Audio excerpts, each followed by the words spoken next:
Your world is dropping.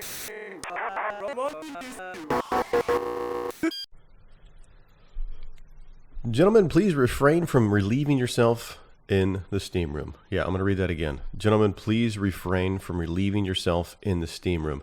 This is literally a sign that's posted in my gym. It's on the steam room door, and it's like right above where the sink area is too. I mean, how in the hell did this actually become a thing? I mean, relieving yourself in the steam room. I'm assuming they're paying. Maybe they're doing more. I have no idea. But if everybody wants to know where we're at during this virus situation, yeah, there's Exhibit A right there. Gentlemen, please refrain from relieving yourself in the steam room. Grown ass adults at the gym, a lot of these guys are retired, got to a point of so bad they had to put up a sign to remind grown adults not to treat the steam room like a restroom. That's disgusting. But that goes hand in hand with how people use the bathroom. I mean, going way back whenever I used to work in fast food, I mean, we're talking 20 years ago, and I would close the stores. You go to the bathroom, you would see some of the most interesting works of art on either the bathroom walls behind the toilet, or, sorry ladies, in the feminine basket area where you guys drop all your stuff off, because that's disgusting. I don't think you guys know how to use toilet paper, paper towels, or a toilet to flush the stuff down the toilet if you have to, because I hear you're not supposed to, but there's a little area you got to put it in, but you're not supposed to put it on the floor, on the walls, or just chuck it wherever. And I mean, I've seen people just take giant shits all over the wall. It's like they were in a hurry. They kind of got their pants down. Toilet's kind of there. Yeah, we're close. Close is all that matters. Yeah. Oh, God. And we wonder why they're closing down restaurants. I mean, I know that this virus thing is more of an airborne thing, but my God, when you got people peeing in steam rooms and they can't even properly use a restroom, I can only imagine what these people's houses look like. I mean, they've got to be absolutely disgusting. I mean, just think of your car. I mean, a lot of people live in their cars, and they don't really take care of them. I mean, I have seen cars with the interior that looks like, I don't know, baby hippos gave birth in the back or the passenger seat. You look in the cup holder area, it looks like a milkshake threw up 3 months ago and smells like a milkshake threw up 3 months ago because it smells sour. And these are probably the same people that pee in the shower, not the shower, but the steam room, in the gym. I mean, the shower's bad enough in the gym because other people got to use it, but I mean, the steam room as of on itself is just disgusting because that doesn't get cleaned very often, and there's not really a lot of water to wash everything down the drain. So when somebody comes in, they're stepping in your piss. That's fantastic. And the same people that don't even know how to behave themselves or compose themselves in a public freaking restroom. These are normally the people's cars that are probably trashed. And don't wash your hands because everybody's seen it. I've seen it. You've seen it. Your cousin's seen it. Your cat's probably seen it. And they don't even go out in public that often. If somebody goes to the bathroom in a public restroom, you're sitting next to him going to the bathroom, you're standing next to him going to the bathroom in a stall or something like that, and it smells like they died. Literally. It smells like they died in the stall next to you. And they get up, they flush the toilet, and they just, all you hear, you don't even hear a sink turn on, you don't hear a paper towel dispense, you don't hear a soap squish out. They just leave the restroom. After they destroyed the stall next to you, they don't even wash their hands. And we wonder why the government has to intervene and close everything. I mean, everybody right now is freaking out about soap, sanitizer, toilet paper. The person that doesn't wash their hands after they just smell like they die in the stall next to you, they probably don't use as much toilet paper as they're supposed to anyways, because, I mean, I don't know, they probably have itchy butt the rest of the day. Walk around doing that whole sideways step, trying to make it to where they don't have anybody knowing they didn't wipe properly because, hell, they don't wash their hands right. They probably pee in the steam room. They probably left a mess on the toilet, didn't wash their hands, and probably didn't wipe their ass the right way. So what is the rush to buy toilet paper? My God. And everybody's running out to buy hand soap. What were you using before? I mean, obviously nothing, because you don't wash your hands after you use the bathroom. Most people don't. It's disgusting. It's the most disgusting thing I've ever seen in my entire life. And people freak out Why is the government stepping in and closing restaurants? Why are schools getting closed? Why do you think? Seriously. I mean, that's exactly why we're here.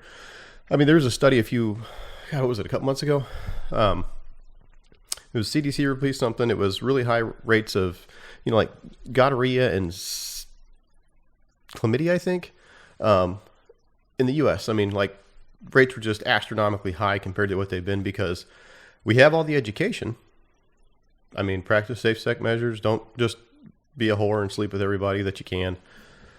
But, most kids are invincible. They don't really care. Whatever. Not going to affect me. And guess what? It does.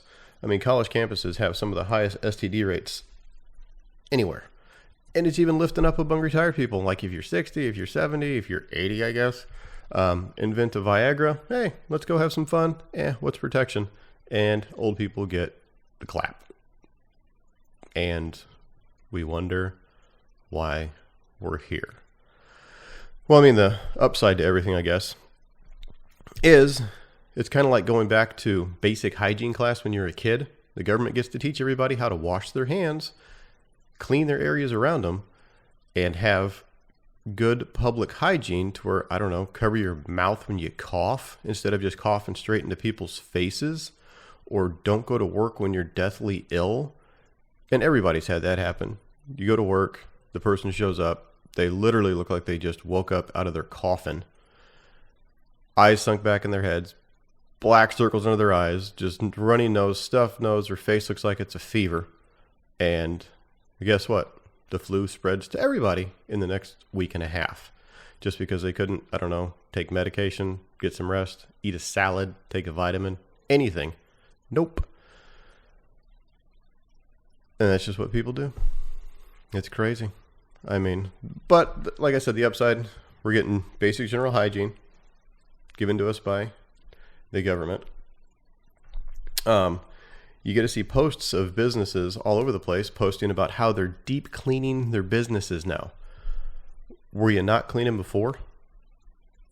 I mean, just think about a normal business. How many people get up out of a chair if it's like, I don't know, a bank, and their hands touch everything, their butt touches everything.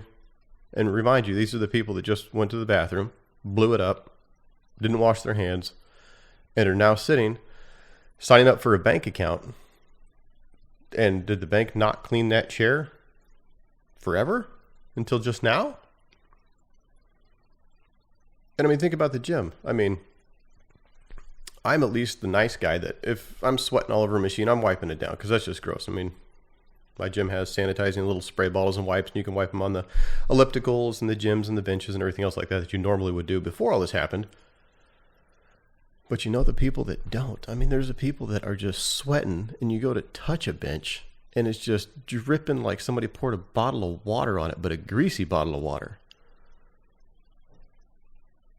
I mean, I guess, the gyms are going to close. They're going to deep clean everything. They're going to finally be able to bleach out all the pee and the whatever else is going on in the steam room or the showers or the toilets, the spas, jacuzzis, the pools, whatever's floating, whatever's creeping, whatever's skin flaking in those things.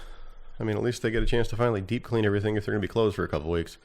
And stores, same way. Maybe they can finally get rid of all the mice and rodents out of some of these stores as well before, I don't know, the bubonic plague kicks out. There was a store that closed around here.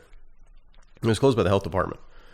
And it was a big, giant grocery store chain. I'm not going to name the chain. Name doesn't matter. But they closed it originally a couple times because of a rodent infestation. I mean, the store finally just shuttered, closed down. There's nothing there. But, I mean, that would have been it's a good time for any store to really because they're going to be shut down overnights for a couple hours during the day to restock all that other stuff because people have to panic buy, 19,000 cases of toilet paper, all the hand sanitizer, the soap they've never used, and the toilet paper they probably barely use, and shove it, in their basement, garage, back of their car and forget about it. But it gives them the chance to finally deep clean everything, which I guess is a good thing because you know as well as I know that they're not wiping everything down every single day and keeping good, proper sanitary stuff. Restaurants, get tipped off before the health department's going to come there, and they still fail all the time. Fail for the stupidest reasons in the world, dead roaches in the to-go boxes or something like that. You know, it's all happened. But they finally get a deep clean. You know, maybe the bathrooms where the people shit on the walls, or the women's restrooms where the sanitary areas are just completely disgusting. I'm just going to leave it at that. Use your imagination. I mean, ladies, you've seen it before. You have to understand what I'm talking about. And then cities are finally closing down too. Some of them, which is great. I mean, you get a deep clean. San Francisco's on lockdown, 6.4 million people. You can only go to the store or like hospital, stuff like that. No work, no nothing else like that. I haven't been to San Francisco in many, many years. But if it's like most big cities, because I think the San Francisco, Oakland Bay Area, they are disgusting as far, and I'm not knocking the people in these cities. I'm just saying your streets need some steam cleaning and some deep cleaning, especially in California where you have the homeless thing going on. And in San Francisco, you read all the news stories, you see all the documentaries about people just crapping in the streets. I mean, we're letting that go on for years of needles laying over the ground, which, you know, you can get hepatitis, AIDS, any other diseases from that. And that's fine. But a little bit worse than the flu is what I'm going to call it, is not fine. And we have to lock everything down. Maybe this will help realign their priorities. That would be fantastic if it did. Because you just can't pick and choose. And I'm going to get a little political here. What is the more of the... It doesn't matter which way you lean, right, left, middle, whatever.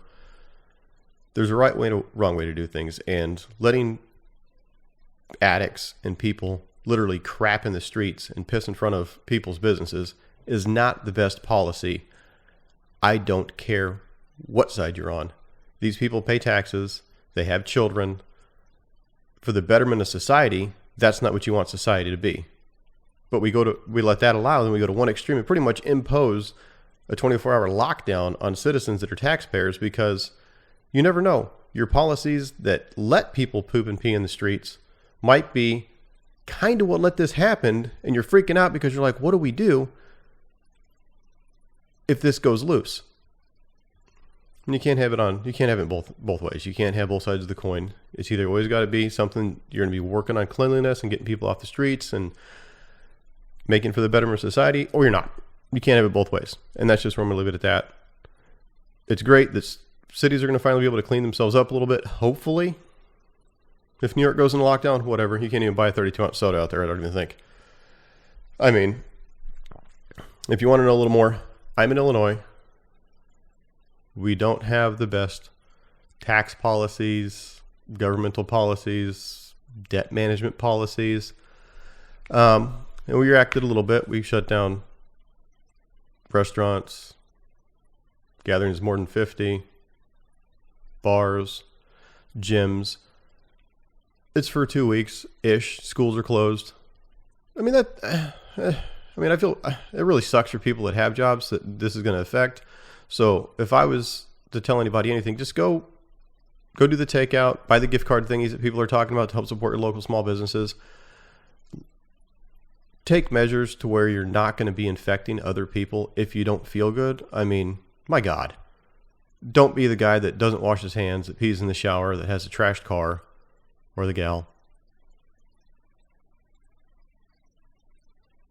And just have some common courtesy. But you should have had that the whole time. You should always have been washing your hands. You should have always have been not coughing all over the place if you're at work sick. Or if you're at work sick, take some common courtesy and wipe your area down. Try not to expose yourself to other people.